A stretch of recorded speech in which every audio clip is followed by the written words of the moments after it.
Hi, my name is Beth and I'm the sewing pattern designer and blogger at Sew DIY. In today's video, I'm going to talk about PDF patterns. PDF patterns are the basis of my sewing pattern business, so of course I love them. And I'm going to give you 6 reasons why I think they're awesome. First, you can print them as many times as you want. Like, you can print them 1 time, you can print them 100 times. However many times you want to print them, you can print them. You don't have to go to a store to buy a PDF pattern. You can be in your pajamas, in your bed, buying PDF patterns and planning out your next sewing adventure. It's awesome. Like, you don't have to go anywhere and you can just buy them, download it, print it, and start sewing. My third reason I love them is that you can upcycle your paper and use scraps of paper, things that would normally just go right into the recycling bin, and reuse them to print your patterns. So it's a really environmentally friendly way to make patterns. The fourth reason that I love them is that many patterns these days, including mine, have layers so that you can only print the size that you need. So you're not going to be, so like here, I've just printed the size that I need, and then you're not distracted by all the other sizes. I'm going to show you exactly how to print just the size that you need in a couple minutes. The fifth reason that I love PDF patterns is that until you actually print them, they don't take up any space. So I have all of these printed patterns, and I have bins and bins full of these printed patterns and have to find all this storage for them. But my PDF patterns, until they're actually printed, they're not taking up any physical space in my house, and I really like that. The sixth and final reason that I love, maybe not the final reason, but the sixth reason that I can think of right now that I love PDF patterns is that even if my physical copy gets destroyed, I still will have access to a digital copy because I always back up my PDF patterns to a cloud system. So I highly recommend you back up your patterns to something like Dropbox or Evernote, and then even if your computer crashes or your cat eats your pattern or you spill coffee all over it, you can print it again and you don't have to spend any more money. Whereas a paper pattern, if you spill your coffee all over it, then it's just gone and you'd have to buy a new one, and that's a real bummer. All right, so next up, I'm going to show you how to print the pattern from your computer to your printer, and then I'm going to show you my method for actually cutting out the pattern that is most efficient. I'm even going to show you my tips for using an X-Acto blade or a similar kind of blade cutting device. Let's get started. So first I'm going to show you how to print out your pattern. Here I'm using my Lou Box Dress 2 pattern, and I have the print at home version open.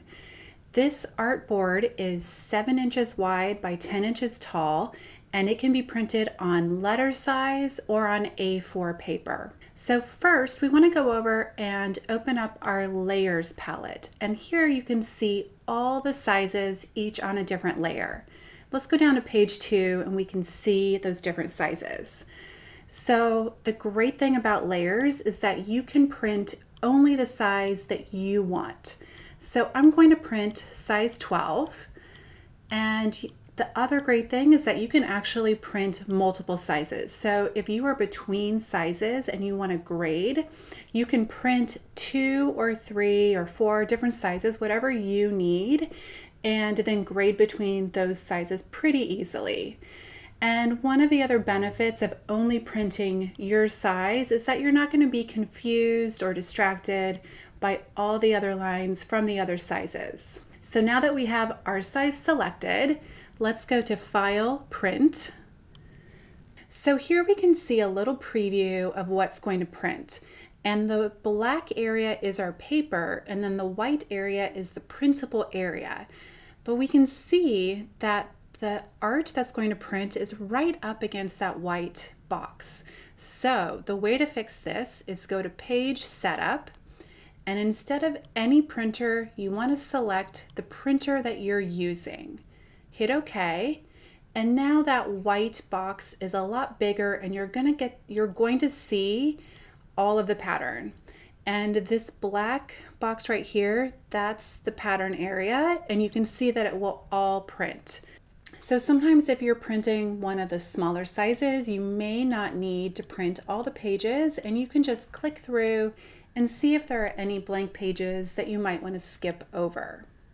Like this one here, maybe I don't need to print that page. The other very important thing when you are printing out your pattern is to make sure that you are printing at actual size. You can do actual size or custom to 100%. And when you print, it's also a very good idea to print the first page only and then measure that little box to make sure that you're really printing at actual size or 100%. So you would go to page and then just do page 1 and click print. Measure that box, come back and print the remaining pages. Now I'm going to show you how to cut out the pattern. I like to use a self-healing cutting mat and this kind of X-Acto blade that's from the hardware store, and you can just snap off little bits of the blade as you use it, so it's very affordable. Some tape, it's really nice to have a dispenser, and I like to use 2 rulers. Mostly I use this one for the short edges. It's a 6x12 quilting ruler, and then this one is a 6x24, and I use this for the long edges. So I will mostly use my blade to cut things out, but sometimes for curves it's easier to use scissors. And also if you're just more comfortable using scissors, then I definitely recommend scissors because blades can take some practice. And I will give you some tips on how to use these. So the way I like to start out is to get all my pattern pieces and organize them into rows. So right here I have the top row, and I know that it's the top row because it has ones all along the side. So I have one stack for the top row, and then here's the second row, and this has 3s on the side. So we're going to put these together. I'll just show you kind of briefly these 2 rows, and we're going to match up the 1A, 1A, 1B, 1B, 1C, 1C. It'll go all the way down, one whole row, and then after we put that together, we will put together our second row, and here we're matching up 3B with 3B, 3C, 3C. You do this whole row, and then we'll tape this row to this row. So that might be a little bit confusing right now, but once we get in there and start cutting and taping, it'll all make sense. So this first page for our pattern, it actually doesn't have any overlapping pattern pieces. We have a pocket and we have the button loop. So this one, I will just cut out these pattern pieces. And I'm going to use this to show you exactly my method of cutting out using a blade. So what you want to do is you want to put your ruler on top of the pattern piece, hold it down firmly, extend the blade, and then in just one light motion, go through the paper. And you can rotate and repeat. So it's really important that you put the ruler on top of the pattern piece to protect it, and you will be less likely to accidentally cut through the pattern piece, and it'll be just a little bit more stable. And you just want to cut cut really lightly. So you just want to move the blade very lightly. Don't dig in. Kitty. We're doing a tutorial. Don't dig into the mat with your blade because you will damage the mat over time. So here we have a little pocket. I'll do the same for the button loop. Now let's get going here. So we're going to put together this top row matching all the 1 triangles. And if you have a really reliable printer, you can stack everything up and cut off the right edge all in one cut. But if your printer is maybe a little bit wobbly, you'll want to cut them separately. So let's move the cat out of the way. This is not safe for you, buddy. I know. Go sleep somewhere else. Okay, so let's do it one at a time. And we're going to cut off all the right edges. So you don't need, you might at first think like, oh, you need to cut off all 4 edges, but you really don't. And that it's going to save you a lot of time just to cut off the right edge.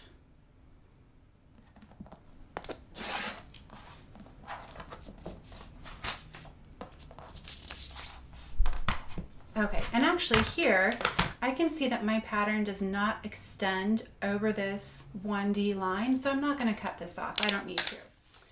Let's start taping together. So here we have 3 pieces, and we're just going to line everything up, making sure these line up, our triangles line up.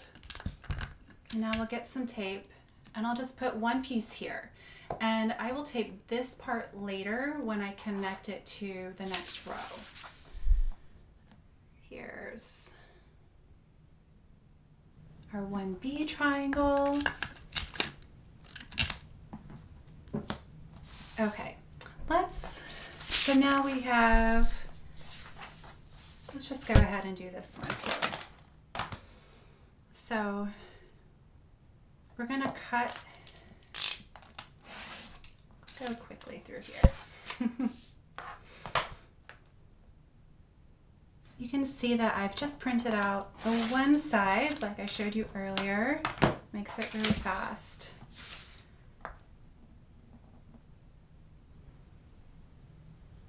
Also recommend closing your knife regularly for safety, especially if you have kids or pets wandering onto your cutting mat. And I only put tape inside the pattern because that will save you tape and save you time. Like, we're just going to cut away this section, so you don't need to put tape there. So let's set these aside, and we will do our second row and match up our 3s. So here, I'll show you. If you have a good printer, you can just stack these together. If you want to keep them like really tight. I'm not always good at doing this, but it does save time to just cut a whole stack. So you want to hold it really firmly and just lightly cut through. And sometimes it doesn't cut all the way through the layers, so you just want to go lightly once again. All right. Now we can start taping these.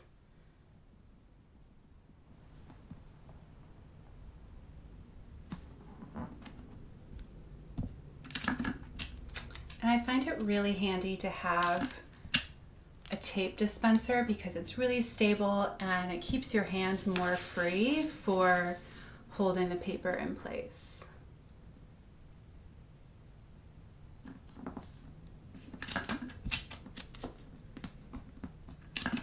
So I do it right next to the edge of the pattern and then in the middle, and set that aside. Do this other pattern piece just to reinforce what we've been learning. Put the ruler on top of the pattern. I think I shifted it a little bit that time. And we're only cutting off this right side. Okay.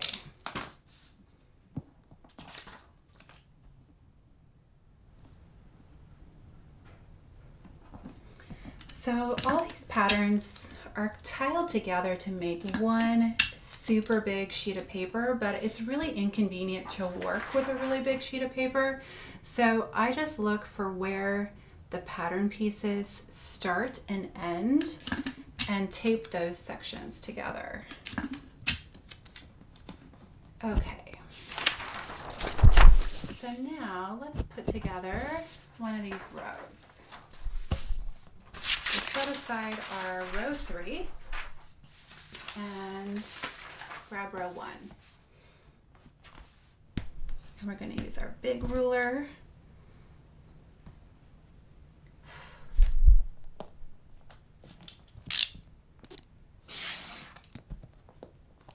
And it's easiest to just take some short strokes and cut where your hand is next to the ruler.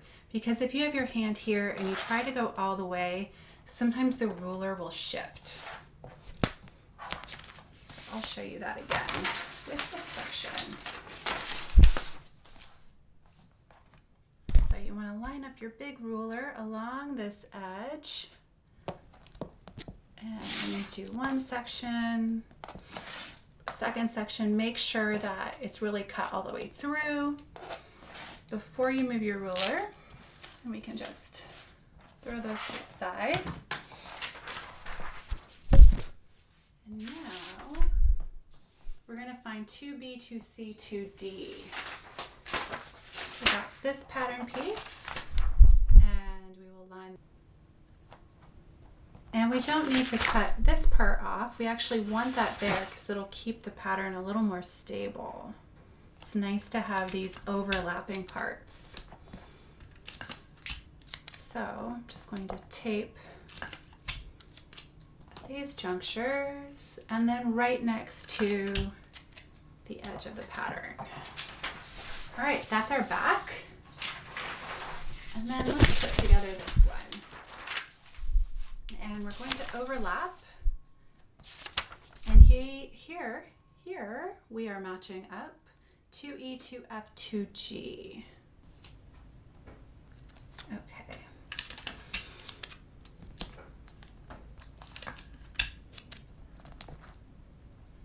And you really don't need a lot of tape to hold everything together. Okay, now you can cut your pattern piece out. So let's get our big ruler again.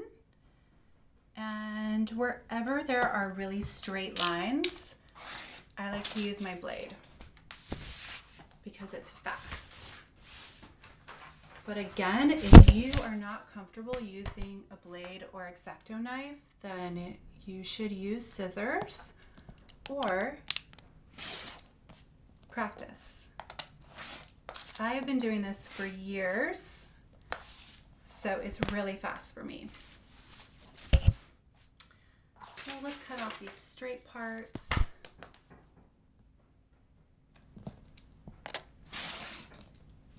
And this is straight. Okay.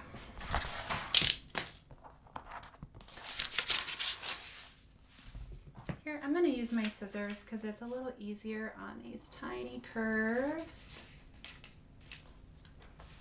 Okay.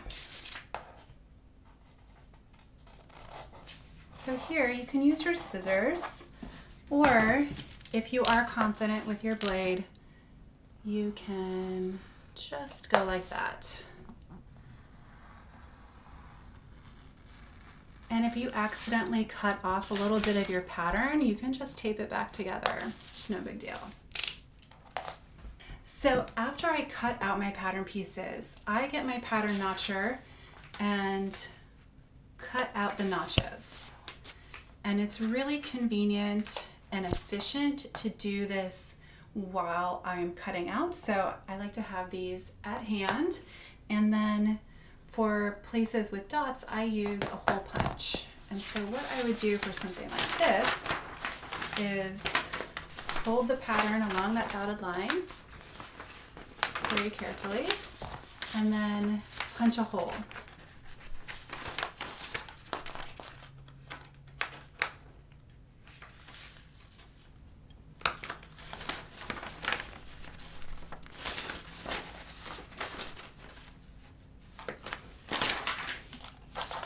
So when I go to cut out my fabric, I will use my little scissors to clip a notch at these parts, and then here I'll use chalk and just draw with the chalk on top of the circle to mark the circles on my fabric. Well, I hope that that video is helpful for you. Let me know in the comments if you have any questions, and make sure to hit the subscribe button and then hit the little bell so that you get notified every time I release a new video. Happy sewing!